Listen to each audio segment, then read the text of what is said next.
Hai, kita sudah banyak membahas mengenai dasar-dasar hukum, tetapi sumber hukum Indonesia itu sendiri belum pernah dibahas. Maka, dalam video kali ini akan membahas mengenai sumber-sumber hukum di Indonesia. Pembahasan ini juga tidak terlalu sulit, oleh sebab itu, maka video ini akan mungkin lebih singkat. So, nonton hingga akhir. Apa yang kalian ketahui mengenai sumber-sumber hukum di Indonesia? KUHP? Pendapat ahli? Bukannya Undang-Undang Dasar 1945? Ya, sebenarnya tidak ada salah dari ketiga jawaban tersebut, karena pada dasarnya sistem hukum kita menggunakan sumber-sumber dari ketiga hal tersebut. Sumber hukum di Indonesia sendiri terbagi menjadi dua, yaitu sumber material dan sumber formil. Hah? Kok beda? Ya, dimulai dari sumber material. Sumber hukum material adalah tempat atau asal dari hukum itu diambil, yang memiliki kaitan erat dengan keyakinan atau perasaan dari tiap individu maupun pendapat umum yang dapat menentukan isi dari sebuah hukum.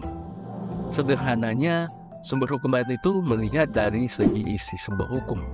Misalnya, KUHP yang mengatur mengenai tindak pidana, kejahatan, dan pelanggaran. Atau misalnya KUHAPER yang mengatur mengenai masalah individu dengan sesamanya, perikatan, perjanjian, pembuktian, daluarsa, dan lain sebagainya. Menurut Sedino sendiri, dalam mengenal hukum, sama halnya menganggap sama bahwa hukum material merupakan tempat di mana materi hukum itu diambil.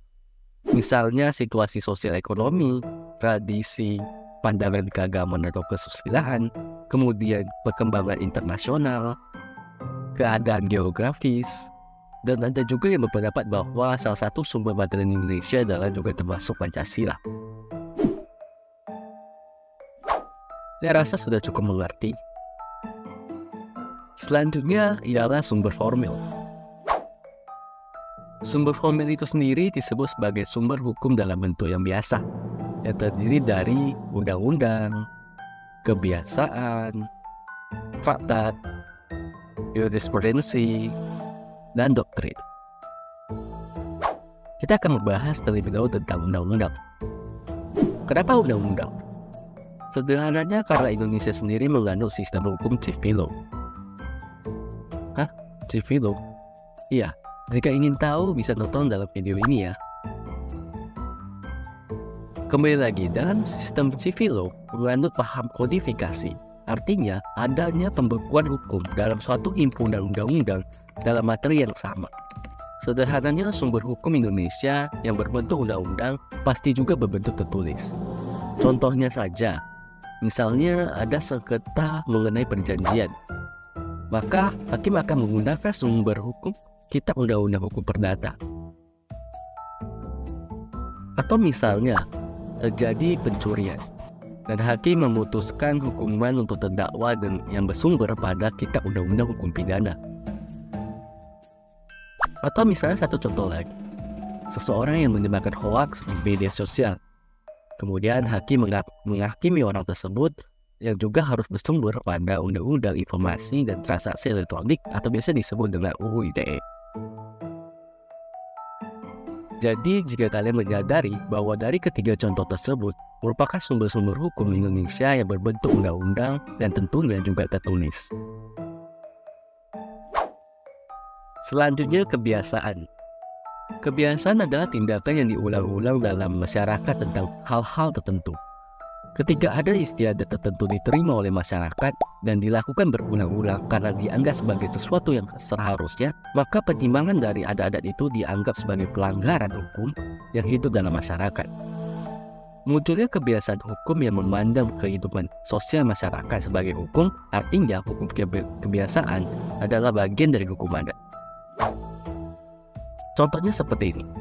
Misalnya di Aceh memiliki kebiasaan bagi umat muslim dengan melarang lawan jenis melakukan perzinahan. Jika dilanggar, maka mereka akan diberikan sanksi hukuman berupa cambuk. Dan sebenarnya hampir semua sumber hukum Indonesia yang ada didasari dari kebiasaan. Contohnya, di zaman dahulu banyak orang yang sering mencuri dan sudah menjadi kebiasaan masyarakat setempat. Maka pemerintah membuat aturan untuk mencegah pencurian tersebut.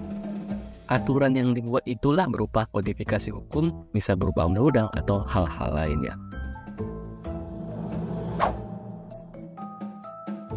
Kemudian traktat.